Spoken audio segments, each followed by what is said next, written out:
So the prompt was ask us to study a business that had failed to integrate itself on like the global market.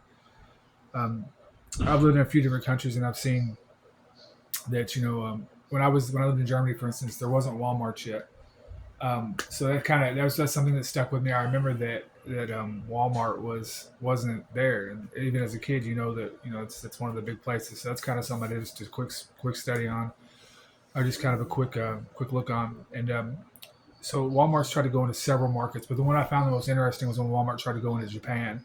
Um, I haven't lived in Japan, but I've lived in Korea. I've been in the army, but I've lived in a lot of different places, and just you don't realize how niche driven like a place like Japan, Japan or Germany or Korea can be, especially places with market centric,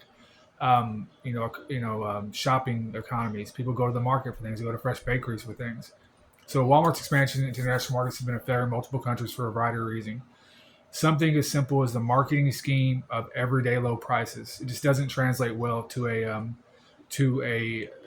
for instance an Eastern culture. Um, in Japan, the shoppers equate lower prices with a lack of quality. They expect to pay more for packaging. The packaging of something is very important there. The product being cheaper does not appeal to them.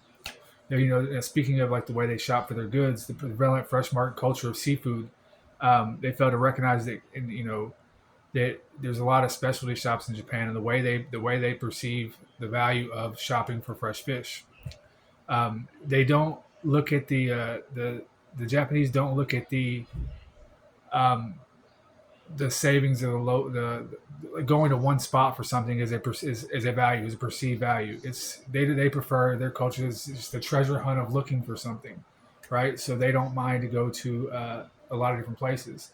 We'll talk more about the specialty stores in a minute, but that's exactly it. And so and this moves me on to the next point. Even more important, the taste in Japan and preferences vary widely by region. The high amount of specialty stores in Japan cannot be recreated in the way Walmart bought and sold goods. Their supply chain management was set up to effectively purchase a set of goods at a set price across the board. You know what I mean? Their profit and loss was based on, you know, having have the synergy between their suppliers and the WalMarts being just the same way it is here in America. And one thing they often did with that was they would, lowball, not lowball, but take the price.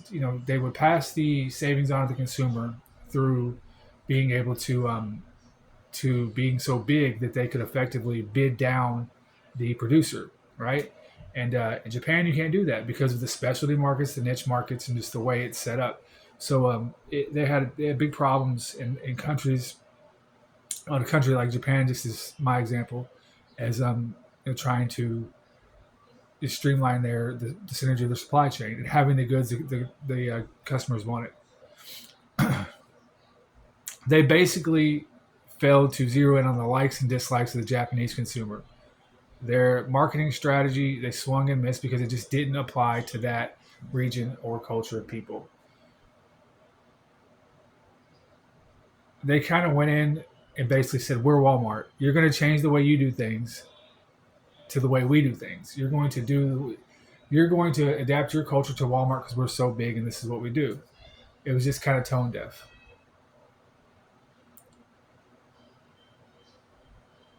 I kind of got ahead of myself because I researched this, but let's move down. So basically, it's just, they had a very Western centric view of the way they were going to do this, and they went in the way they tried to integrate themselves into that global market, into that market, didn't work for a variety of reasons. One, the way that they went about marketing their business wasn't very well done. The way they went into the market with buying a struggling chain and then eventually taking over, it didn't work out because they didn't have the sales they needed. And they weren't able to control the market. They weren't able to control the product from beginning to middle to store to the consumer.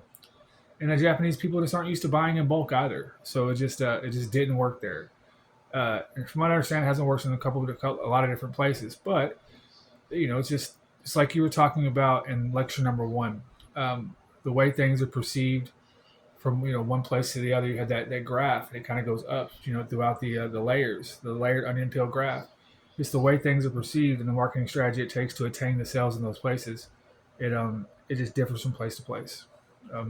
That's what I got. And my name is Wendell. Thank you very much.